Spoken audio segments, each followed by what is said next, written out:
தூத்துக்குடி மாவட்டம் ஏரலில் மேம்பாலம் வெள்ளத்தில் சேதமடைந்த நிலையில் தரைப்பாலத்தை சீரமைத்து போக்குவரத்து மீண்டும் தொடங்கப்பட்டிருக்கிறது. பெருமழையால் ஏற்பட்ட வெள்ளத்தில் ஏரலிலிருந்து மேம்பாலம் முற்றிலும் சேதமடைந்தது. இதனால் அப்பகுதியிலிருந்து திருச்செந்தூர், ஆழ்வார் திருநகரி, குரும்பூர், அம்மன்புரம் உள்ளிட்ட பகுதிகளுக்கு போக்குவரத்து துண்டிக்கப்பட்டது. இந்நிலையில் அப்பகுதியில் இருந்த ஆற்று தரைப்பாலத்தை சீரமைத்து மீண்டும் போக்குவரத்து தொடங்கப்பட்டிருப்பதால் வாகன ஓட்டிகள் மகிழ்ச்சி அடைந்திருக்கின்றனர். சார் நேற்று முந்தானத்துல நைட்டு வரைக்கும் வேலை வந்து பக்கம் நல்ல கவலை இருந்துச்சு சார். அந்த அளவுக்கு மக்கள் போக்குவரத்து இல்லாமல் நல்லா ஓரளவுக்கு சீரமைச்சு கொண்டு வந்துட்டாங்க. இன்னும் வந்து ஈபி வேலை எதுவும் நடந்துட்டு சார். தூத்துக்குடி மாவட்டம் ஆழ்வார் திருநகரி அருகே வெள்ளத்தால் பாதிக்கப்பட்டு தொங்கியபடி காணப்படும் ரயில்வே பாலத்தை உடனடியாக சீரமைக்க வேண்டும் என்று பொதுமக்கள் கோரிக்கை விடுத்திருக்கின்றனர். கடந்த 17ஆம் தேதி இடைவிடாது கொட்டிய கனமழையால் தூத்துக்குடி மாவட்டம் கடுமையாக பாதிக்கப்பட்டது. குறிப்பாக நெல்லை, திருச்செந்தூர் செல்லும் ரயில் பாதையில் ஆழ்வார் திருநகரி முதல் நாசரேத் வரையிலான இருப்பு பாதை வெள்ளத்தில் அடித்து செல்லப்பட்டு தொங்கும் நிலையில் இருக்கிறது.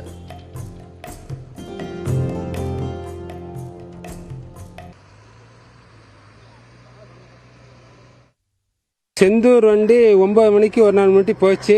மறுநாள் 6 உடஞ்சி 11 மணிக்கெலாம் இந்த பக்கம் அவ்வளோ வெள்ளக்கடை ஆகி 1.5 கிலோமீட்டர் தண்டவாளம் தொட்டில் மாதிரி தொங்க ஆரம்பிச்சிட்டு.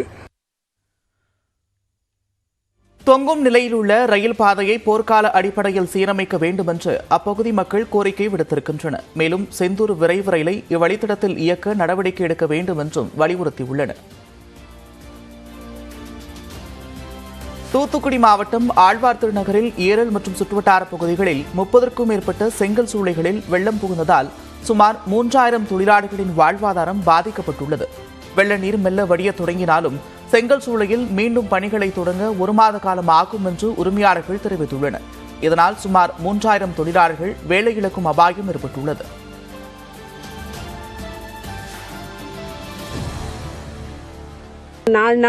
மூணு நாளா சாப்பாடு தண்ணி கூட கிடையாது. அப்படித்தான் பிள்ளைங்களாம் பால் பிரெட்டு எதுவுமே இல்லாம தான் அங்க இருந்தோம். நாங்க ரொம்ப கஷ்டத்துல இருந்துதான் இப்ப குடிக்க கூட தண்ணி கிடையாம அந்த ரோடுற தண்ணிகளை மோந்து குடிச்சுக்கிட்டு இருந்தோம் ஜனங்க பூரா. அப்படித்தான் இருந்து இப்ப குழந்தைகளுக்கு கஷ்டப்பட்டு இப்ப வாழ்வாதாரமும் கிடையாது. இன்னும் 2 மாசத்துக்கு எங்களுக்கு வேலையும் கிடையாது. ரொம்ப இதை நம்பிதான் நாங்க இந்த சூழ்நிலை நம்பிதான் நாங்க இங்க இருக்கிறோம். அதனால ஏதாவது எங்களுக்கு உதவி செஞ்சா, கவர்மெண்ட் ஏதாவது உதவி செஞ்சா எங்களுக்கு ரொம்ப நல்லா இருக்கும். தூத்துக்குடி மாவட்டத்தில் வெள்ள பாதிப்பு குறித்த கணக்கெடுப்பு பணி 3 நாட்களுக்குள் முடிவடையும் என்றும் அதன் பிறகு நிவாரணத் தொகை வழங்கப்படும் என்றும் தலைமைச் செயலாளர் சிவதாஸ் மீனா தெரிவித்துள்ளார். கோரப்பள்ளம் குளத்தில் ஏற்பட்ட உடைப்பை ஆய்வு செய்த தலைமைச் செயலாளர் மீட்புப் பணிகள் போர்க்கால அடிப்படையில் நடைபெறுகிறது என்றார். இன்று இரவிற்குள் கோரப்பள்ளத்தில் ஏற்பட்ட உடைப்பு சரி செய்யப்படும் என்றும் தலைமைச் செயலாளர் உறுதியளித்திருக்கிறார். இதேபோன்று 750 ஏரிகளில் உடைப்பு ஏற்பட்டிருப்பதாகவும் அதனை சரி செய்யும் பணிகள் முடுக்கிவிடப்பட்டிருப்பதாக சிவதாஸ் மீனா தெரிவித்தார்.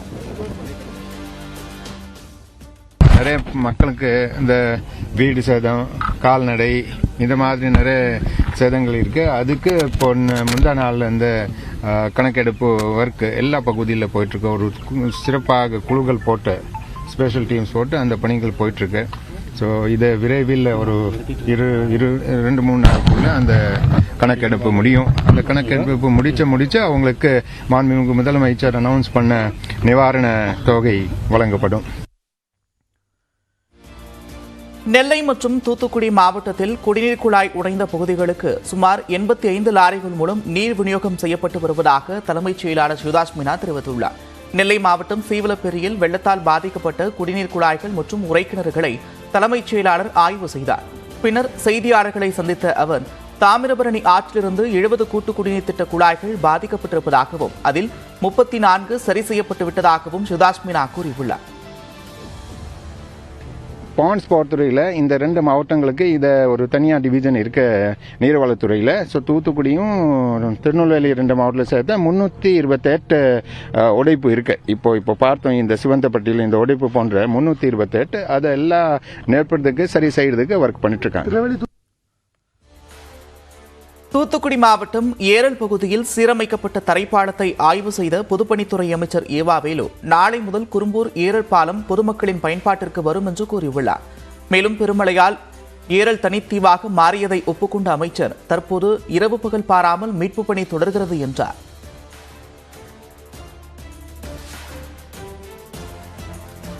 இரவு இன்று பகல் என்று பாராமல் ஏறத்தாழ 400க்கும் மேற்பட்டிருக்கிற தொழிலாளரை வைத்துக் கொண்டு பொறியாளரை வைத்துக் கொண்டு இந்த தற்காலிகமாக அந்த பாலை செப்பனிடை செய்யப்பட்டு போக்குவரத்து போக்குவரத்து இன்றைக்கு தொடக்கி விட்டோம். இன்னும் அந்த சிறு சிறு வேலை இருந்து இன்றைக்கு நைட்டோடு முடிச்சுடுவோம். நாளையிலிருந்து பொதுமக்களுடைய பயன்பாட்டிற்கு இந்த சாலையை திறந்து விடப்படும். இந்நிலையில் தூத்துக்குடி மாவட்டம் ஏரலில் நோய் தடுப்பு நடவடிக்கையாக குளோரின் மாத்திரைகளை அமைச்சர் மா சுப்பிரமணியன் வீடு வீடாக சென்று வழங்கினார். பின்னர் செய்தியாளர்களை சந்தித்த அவர் வெள்ளத்தால் பாதிக்கப்பட்ட 4 மாவட்டங்களில் இதுவரை 3339 மருத்துவ முகாம்கள் நடத்தப்பட்டிருக்கிறது என்றார். ஒவ்வொரு குடிநீர் பானைக்குள்ளும், அதாவது ஒரு 20 லிட்டர் குடிநீர் பானை இருக்குமானால் அதில் ஒரு குளோரின் மாத்திரையை போட்டு 2 மணி நேரம் கழித்து அந்த தண்ணீரை உட்கொள்வதோ அல்லது சமையலுக்கோ பயன்படுத்த வேண்டும் என்று சொல்லி தொடர்ச்சியாக அந்த திட்டத்தை இன்றைக்கு தொடங்கியிருக்கிறோம். தென் மாவட்டங்களில் வெள்ளத்தால் பாதிக்கப்பட்ட கூட்டு குடிநீர் திட்ட குழாய்களை சீரமைப்பதற்கு கேரளாவைச் சேர்ந்த 10 அதிகாரிகள் தமிழ்நாடு வந்திருக்கின்றனர். இது தொடர்பாக அம்மாநில தலைமைச் செயலாளர் வேணு வெளியிட்டிருக்கக்கூடிய உத்தரவில் கடந்த 2018ஆம் ஆண்டு கேரளாவில் ஏற்பட்ட வெள்ளத்தின் போது தமிழ்நாடு அரசு செய்த உதவிகளை நினைவு கூர்ந்துள்ளார். இந்நிலையில் தமிழ்நாட்டில் வெள்ள பாதிப்பால் ஏற்பட்டுள்ள குடிநீர் பிரச்சினையை சீரமைக்க கேரளாவைச் சேர்ந்த 10 பேர் கொண்ட சிறப்பு குழுவை தமிழகத்தின் கோரிக்கை அடிப்படையில் அனுப்பி வைத்துள்ளார். இந்த குழுவில் பொறியாளர்கள், தொழில்நுட்ப வல்லுநர்கள் இடம்பெற்றிருப்பதாக கேரள தலைமைச் செயலாளர் வேணு தெரிவித்துள்ளார்.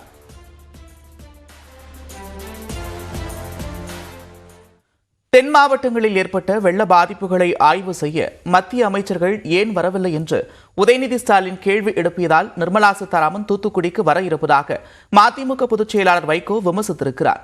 மதுரையில் பெரியார் சிலைக்கு மாலை அணிவித்த பிறகு செய்தியாளர்களை சந்தித்த அவர் இதனை கூறினார். நிதியமைச்சர் நிர்மலா சீதாராமன் வந்து ஆய்வு பண்ண இருக்கிறார். இதை எப்படி பாக்குறீங்க? ஏன் மத்திய அமைச்சர்கள் யாரும் வரலன்னு சொல்லி உதயநிதி ஸ்டாலின் கேள்வி எழுப்பினாரு, அதனால வர்றாங்க. தன்னிடமிருந்த இருப்பு தொகை சென்னை வெள்ள நிவாரணத்திற்கே செலவாகிவிட்டதால் தென் மாவட்ட மக்களை வெறுங்கையோடு சந்திக்க விரும்பவில்லை என்று நடிகர் பாலா வருத்தம் தெரிவித்துள்ளார். தென்காசியில் தனியார் பள்ளி நிகழ்ச்சியில் கலந்து கொண்ட அவரிடம் மாணவர்கள் வெள்ள நிவாரணத் தொகையை வழங்கினர். இதனை வாங்க மறுத்த பாலா மாணவர்களை நேரடியாக மக்களுக்கு உதவி செய்யுமாறு வலியுறுத்தியிருக்கிறார். மேலும் தனக்கான பணம் கிடைத்தவுடன் தென் மாவட்ட மக்களுக்கு உதவி செய்ய இருப்பதாகவும் கூறியுள்ளார். இப்போ தென் மாவட்டம் பண்ணணும்னு எனக்கு ரொம்ப இன்ட்ரெஸ்ட் தான் சார். நிறைய பேர் எனக்கு ஃபோன் பண்ணாங்க. ஸோ என்கிட்ட இருந்த மொத்தம் 5 லட்ச ரூபா என்கிட்ட இருந்துச்சு. அது எல்லாத்தையும் தூக்கி நான் வந்து நம்ம சென்னை பிளேட்டுக்கு வந்து பண்ணிட்டேன். ஸோ கூடிய சீக்கிரம் எனக்கு காசு கொஞ்சம் இது பண்ணிட்டு நான் கண்டிப்பாக பண்ணுவேன் சார். நிச்சயமாக சார், நியூ இயர்க்கு முன்னாடி போய் பார்க்கணும் சார். ஆனால் சும்மா வெறுங்கையோட போகிறதுக்கு எனக்கு வந்து ஏன்னா எல்லாரும் ஒரு தேவையில் இருக்காங்க. ஸோ ஏதாவது பணம் நம்ம ஏதாவது கையிலேருந்து எடுத்துகிட்டு போகணும். அப்படி எடுத்துகிட்டு கண்டிப்பாக போவோம் சார். ஏமனை ஒட்டிய செங்கடல் பகுதியில் இந்திய கொடியுடன் சென்ற சரக்கு கப்பல் மீது ஈரான் ட்ரோன் தாக்குதல் நடத்தியதாக அமெரிக்கா குற்றம் சாட்டியுள்ளது. ஏமனை ஒட்டிய தெற்கு செங்கடல் பகுதியில் 4 ஆளில்லா ட்ரோன்களை நேற்று சுட்டு வீழ்த்தியதாக அமெரிக்கா கூறியுள்ளது. இந்த ட்ரோன்கள் ஈரானைச் சேர்ந்தவை என்றும் நேற்று மாலை 5 மணி முதல் 10 மணிக்குள் 2 கப்பல்களை அவை தாக்கியிருப்பதாகவும் அமெரிக்கா குற்றம் சாட்டியுள்ளது.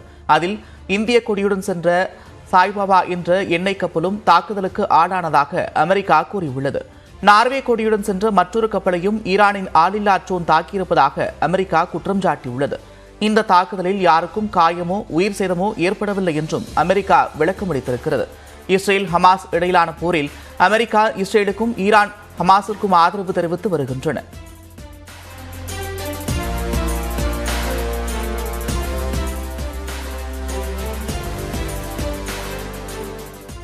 இந்நிலையில் குஜராத் கடல் பகுதியில் தாக்குதலுக்கு உள்ளான ஜெர்மன் சரக்கு கப்பல் இந்திய போர்க்கப்பலின் உதவியுடன் கரைக்கு கொண்டுவரப்பட்டது.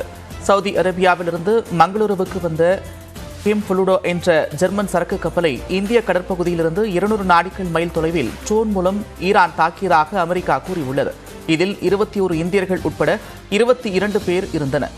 இந்நிலையில் தகவல் அறிந்து நிகழ்விடத்திற்கு சென்ற இந்திய கடற்படையினர் விக்ரம் போர்க்கப்பல் தீயை அணைத்து இந்தியர்களை எவ்வித காயமுமின்றி மீட்டது. மேலும் விக்ரம் போர்க்கப்பலின் பாதுகாப்பில் அரபிக்கடலில் இருந்து ஜெர்மனி கப்பல் கரைக்கு கொண்டு வரப்பட்டது.